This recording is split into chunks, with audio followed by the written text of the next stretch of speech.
Let's freeze frame here. As a playmaker, what would you do in this situation? Would you drive inside against the defense here, pass to the corner man, or pass to the potential cutter for a shot inside? Well, sorry to bust your bubble, but the answer is none of the above, as the correct option here was hitting the wingman for the open 3 as the defense X's out to the corner and the paint gets clogged. Isaiah Collier, as he picks up his dribble, noticed the paint clog up and the weak side rotation scrambling on the fly as he beamed the pass over. This is the type of quick passing and decision making that the 20-year-old rookie provided in his season with the Utah Jazz.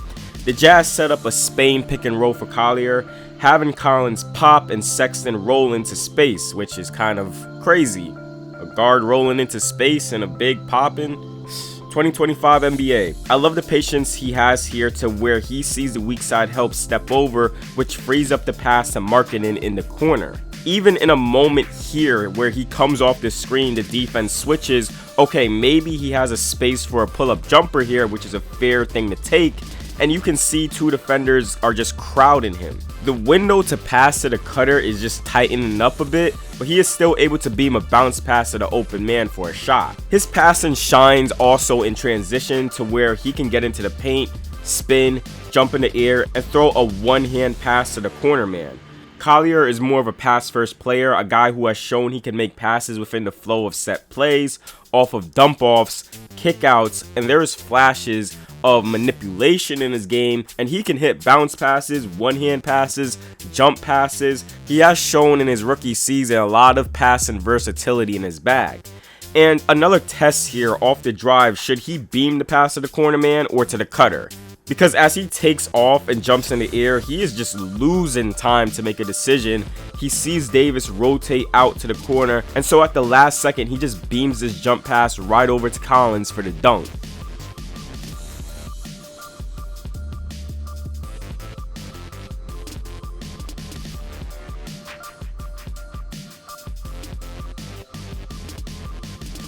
Collier did average 2.9 turnovers a game, pretty high for a rookie guard. And a lot of those turnovers is just coming off of bad passes, mostly in terms of assessing if those windows to pass are open, or some of his passes are just so forceful where he will make a good read, but it's just tough for his teammates to handle the ball, resulting in those guys fumbling the ball, creating a turnover. For a point guard, the worst kinds of turnovers are you just getting stripped, or you have a weak handle and you just can't put consistent pressure at the rim and having to pick up your dribble early.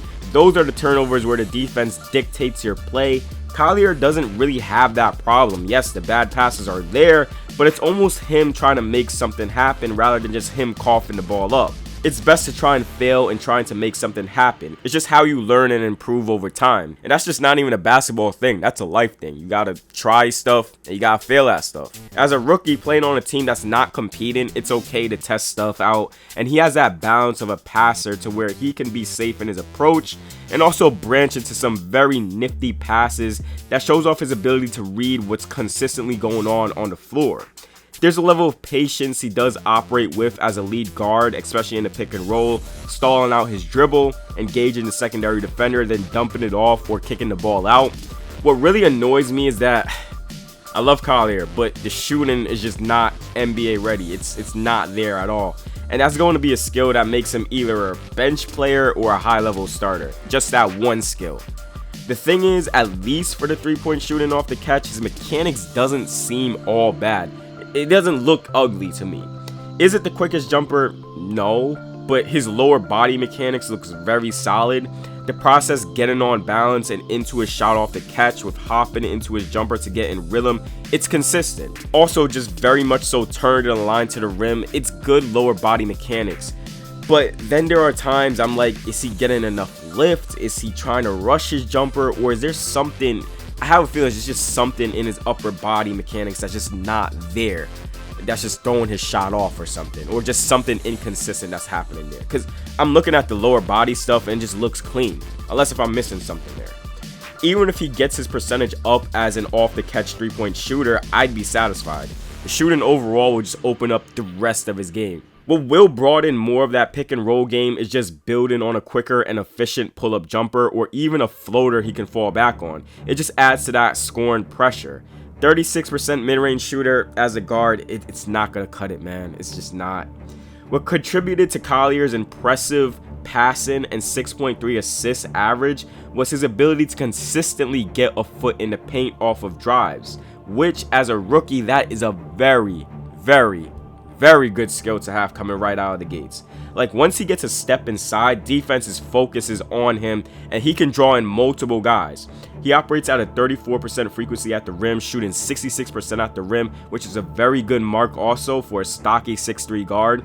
And there's shades of Eric Bledsoe with that build that he has. Kind of just that big, stocky guy who can get to the rim, throw guys off balance, show off his strength, and just using bumps and creating inside. He has shown like a very impressive feel with change of direction moves, rejecting screens, has some really good bursts to where if he gets ahead of steam going in transition or coming up the floor, he's a threat to pound the ball, get low, and get to the rim.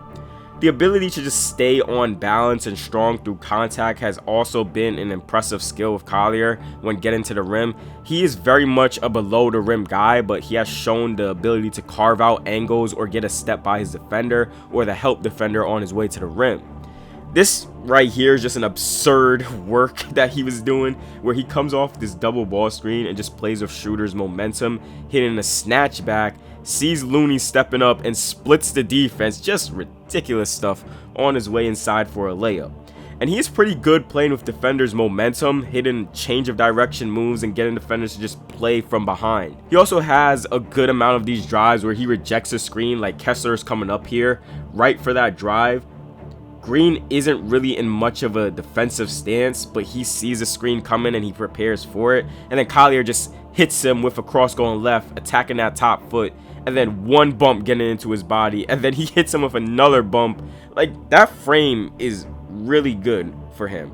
It's going to help him a lot getting to the rim and just being a strong guard. I want to see if that free throw numbers, if his free throw attempts really like bulk up because of that. And he's a threat in transition too. Kind of just early offense pushes are part of his downhill game. He gets the ball in transition here. Good trait of a young point guard is just slowing your momentum down when you're bringing up the ball like this. Having that balance of you're going to score and also seeing how the defense sets up. And here he slows his momentum. He just scouts what's going on the court, trying to see what's around. And no one is open here. Everyone, the defense is back. Everything is set up. So let's go into isolation. Boom. One dribble, low pickup, slide by, easy finish. Just a really solid finisher, promising stuff, a patient point guard. The biggest positive that really makes him a promising talent is just that immediate paint touch and the passing ability. Because layups and free throws, we all know, are the easiest shots in basketball. The closer you get to the rim, most defenses are going to prioritize protecting the rim at all costs, above all. So getting defenses to collapse consistently like he did as a rookie, that's a very, very good skill. Their shooting really kills him, as I mentioned before. It's going to hurt him in isolation. Defense will just play him for his shot. And in pick and roll situations, he's just going to face a lot of unders. He has shown some promise of getting to his spots on the court and getting into that jumper, but it just hasn't been consistent. So I really want to see that consistency in year 2. His touch can still get better at the rim. He's efficient, but there were moments where he would just miss point blank layups. I don't know how he was doing that. Just losing his momentum on the way to the rim. He is also pretty right-hand dominant, but he can go left at times, but it's still a work in progress and being a guy to handle pressure in both directions. I like Collier a lot. I want to talk about him for a bit. He looks like he could be a lead guard for the Jazz's future. I just want to see that shooting like improve. It has to improve, man. A guard that can't shoot in this day and age, ooh, that's not gonna cut it, man.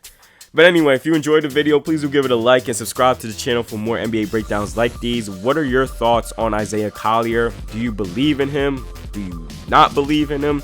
Let me know in the comment section below. And for all that being said, y'all, I'll see you all in the next video.